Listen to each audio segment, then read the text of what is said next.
Hello everyone, welcome to Visual Study. में cement का topic पूरा कंप्लीट हो चुका है। तो आज हम एग्रीगेट देखेंगे, लेकिन उसके पहले थोड़ा सा जो कल एक मिस्टेक मैंने थोड़ा सा कर दी थी बताने में, उसको देख लेते हैं। जैसे कि जो मैंने quick high rapid hardening cement जो मैंने पढ़ाया था कल, ये रैपिड हार्डनिंग सीमेंट में जो ये 7 डे स्ट्रेंथ था, ये एक्चुअली ये ओपीसी इधर नहीं, 7 day strength of OPC, 3 day strength of RPC rapid hardening cement. RSC की 3 डे स्ट्रेंथ जो होगी ओपीसी की 7 डे स्ट्रेंथ के बराबर होगी।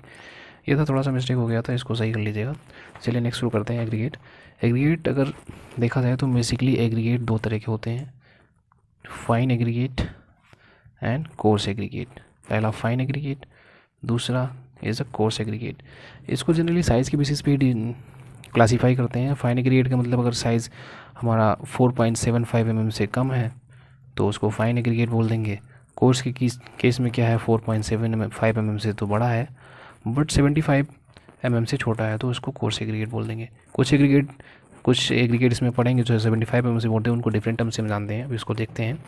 तो बेसिकली ये दो तरह के एग्रीगेट होते हैं, fine aggregate and coarse aggregate. तो एग्रीगेट के लिए एक इंपॉर्टेंट फैक्ट ये है कि एग्रीगेट जो हम यूज़ करेंगे, जिसका जो वॉल्यूम होगा, उसमें वॉल्यूम में जो एब्जॉर्प्शन होगा वाटर का, एब्जॉर्ब वाटर, वो 10% को एक्सीड नहीं करना चाहिए। जितना वॉल्यूम है उसको 10% को एक्सीड नहीं करना चाहिए, अदरवाइज़ वो हाइड्रेशन में प्रॉब्लम करेगा और जो वाटर मिला रहे हैं वाटर सीमेंट रेशियो को डिस्टर्ब कर देगा। तो सबसे पहला जो यहाँ पर क्लासिफिकेशंस देख लेते हैं, कितने तरह के एग्रीगेट्स हैं, टाइप्स या क्लासिफिकेशन बोल सकते हैं या टाइप बोल सकते हैं। Classification of type of aggregates. सबसे first one is a boulder. Boulder के केस में क्या है, इसका जो साइज़ होगा 300 mm से छोटे साइज़ के जो भी पत्थर के गोल मोटूल से, राउंडेड से, इरेगुलर शेप स्टोन, जो टुकड़े होंगे पत्थर के, जैसे कि रिवर्स के बेड वगैरह में जो मिलते हैं, उनको हम बोलेंगे boulders. Next one is a gravel. Gravel क्या है, ग्रेवल ऐसा एग्रीगेट जो 4.75 mm पर रिटेन हो रहा है, which is retained on 4.75 mm sieve is called gravel. मतलब कहने का मतलब ये ग्रेवल एक तरीके से कोर्स एग्रीगेट ही है। कोर्स एग्रीगेट जो 4.7 mm रिटेन होते हैं उसको कोर्स एग्रीगेट बोलते हैं। तो ग्रेवल एक कोर्स एग्रीगेट है, जो 4.7 mm से बड़ा होगा उसको ग्रेवल बोलेंगे। नेक्स्ट वन इज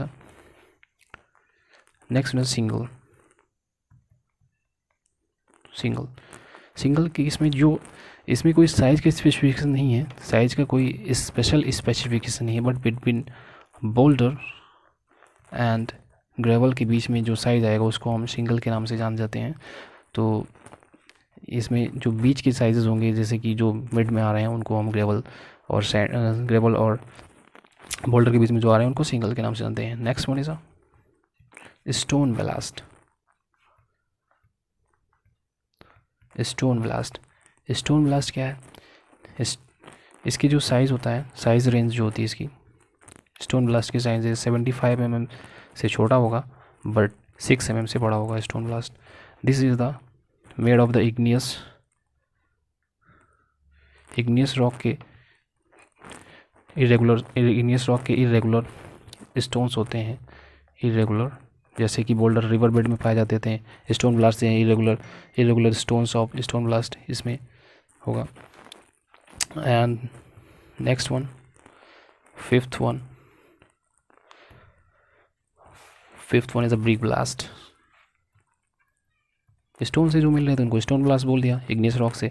अब कुछ ब्रिक्स से अगर उसको हम बनाएंगे एग्रीगेट को तो उसको ब्रिक ब्लास्ट बोलेंगे। जैसे कि जो ओवरबर्न ब्रिक्स होती हैं, ओवरबर्न ब्रिक्स, उनसे इसको क्रैक करके बनाया जाता है ओवरबर्न ब्रिक से। इसको रोड़ी भी बोल सकते हैं हिंदी में, रोड़ी। जो इसका साइज़ होता है, साइज़ जो होता है 40 mm से छोटा होता है। Size is less than 40 mm but is greater than 20 mm। 20 mm से बड़ा होगा बट 40 mm से छोटा होगा। और next one is a sand. देखिए सैंड के बारे में आपने काफ़ी सुन रखा होगा, काफ़ी पढ़ रखा होगा। मोटर में ये काफ़ी इंपॉर्टेंट होता है, इसको बालू के नाम से जानते हैं हिंदी में। तो इसका जो साइज़ होता है जनरली इसको from the bottom of the river bed और जो वैलीज़ होती हैं उनसे, बॉटम ऑफ वैलीज़ और रिवर बेड से इसको निकाला जाता है। वैलीज़ ऑब्लिक रिवर बेड से इसको निकालते हैं। तो इसका जो साइज़ वेरिएशन होता है, साइज़ 4.75 mm से तो छोटा होगा, बट 75 माइक्रोन से बड़ा होता है इसका साइज़ सैंड का। तो 75 माइक्रोन से 4.75 mm के बीच में जो आएगा उसको सैंड बोलेंगे। तो बेसिकली ये क्या है, फाइन एग्रीगेट होगा, क्योंकि इस 4.5 mm से छोटा आ रहा है तो सैंड को एज अ फाइन एग्रीगेट भी हम कह सकते हैं।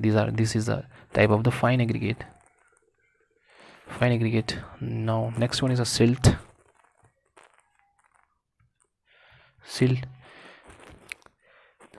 सिल्ट का जनरली बस साइज स्पेसिफिकेशन ये है, सिल्ट को एज अ किसी मॉडर्न में यूज़ नहीं करते हैं, बस एग्रीगेट की कैटेगरी में आता है। तो इसको देख लेते हैं। 60 माइक्रोन से बड़ा होगा, छोटा होगा बट 2 माइक्रोन से बड़ा होगा, उसको बोलेंगे सिल्ट।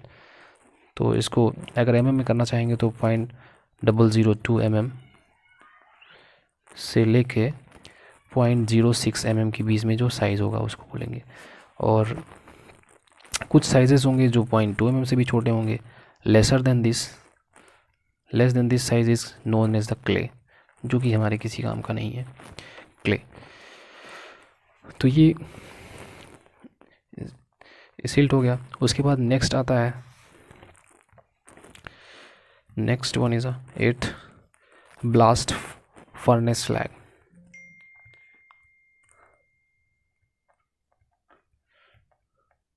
ब्लास्ट फर्नेस स्लैग काफ़ी स्ट्रॉन्ग एग्रीगेट है, स्ट्रॉन्ग एज मिक्सचर।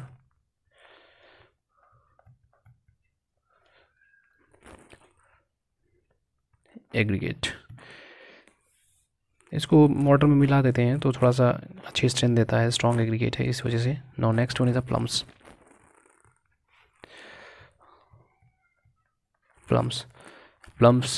प्लम्स के जो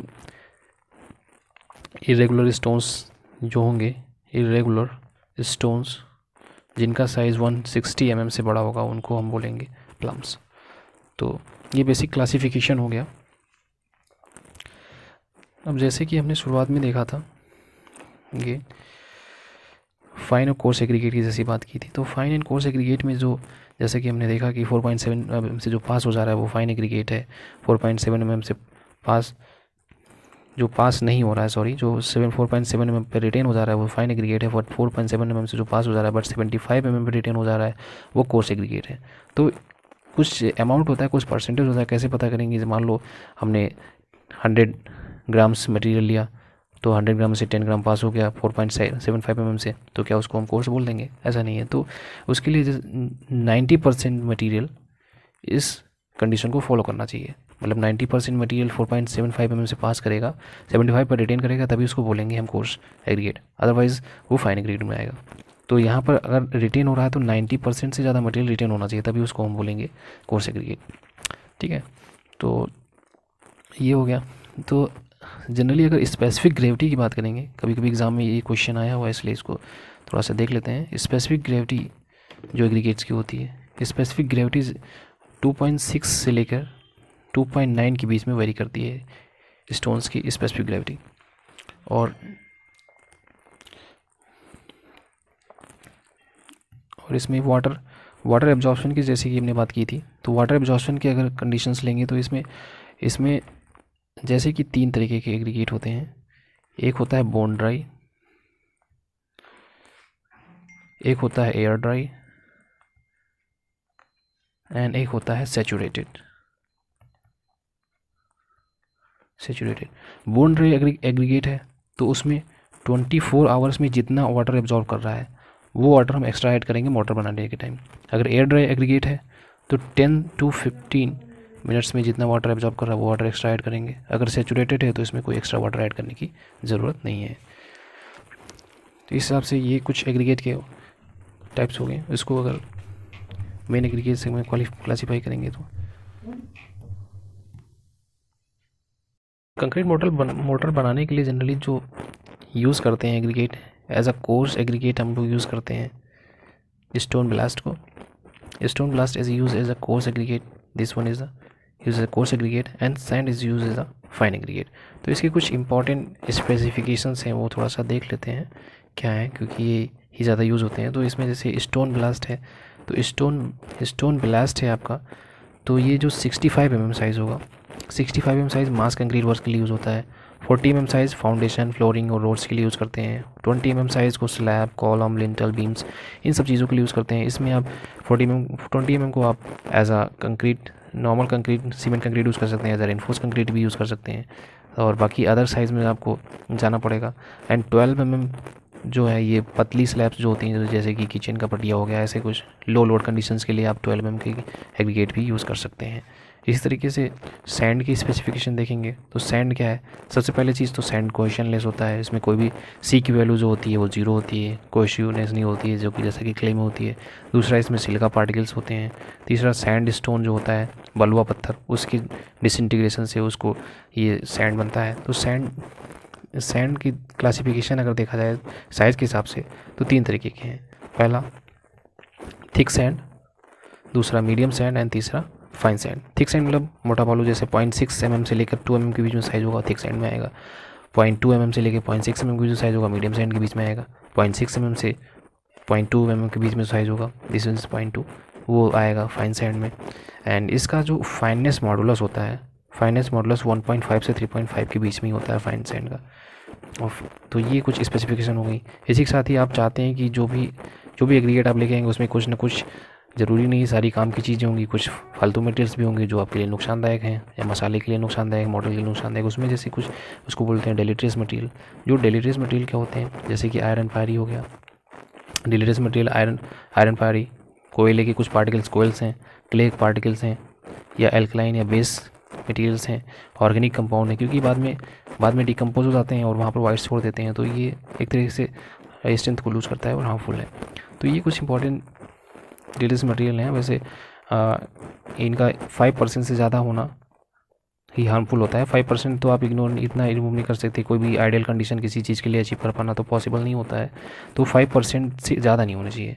जैसे आप सी बेड से ला रहे हैं तो सी एनिमल्स जो थे, समुद्री घोंगे वगैरह, इस तरह के कुछ एनिमल्स हो सकते हैं उसमें, उनके लिए ये सब चीज़ें हार्मफुल होंगी. तो ये सारी चीज़ें होंगी एग्रीगेट के लिए. तो एग्रीगेट में जितनी टाइप्स होते हैं, जो भी इंपॉर्टेंट टर्म्स हैं एग्रीगेट से रिलेटेड, वो हमने देख लिए इस लेक्चर में.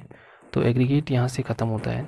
एग्रीगेट के लिए ये इंपॉर्टेंट चीज़ें हमने देख ली हैं. इसका ये मैं स्क्रीनशॉट लेके इसका शेयर कर दूंगा आपके. तो इसमें देख लीजिएगा, इसका नोट्स वगैरह हल्का फुल्का बना लीजिएगा, जिससे कि बाद में रिवाइज़ करने में आसानी हो. वैसे आप लेक्चर ऐसे देखेंगे तो हो सकता है नोट्स की ज़रूरत ना पड़े, इसलिए रिमाइंड रहेगा. फिर भी डिस्क्रिप्शन में डाल दूंगा मैं इसका, वहाँ से देख लीजिएगा. तो फिर इसमें कुछ और टेस्ट वगैरह बचे हुए हैं, जैसे crushing strength test, impact test, उसको देखेंगे कल. आज के लिए फ़िलहाल इतना ही रखते हैं. ठीक है, थैंक्स फॉर वॉचिंग.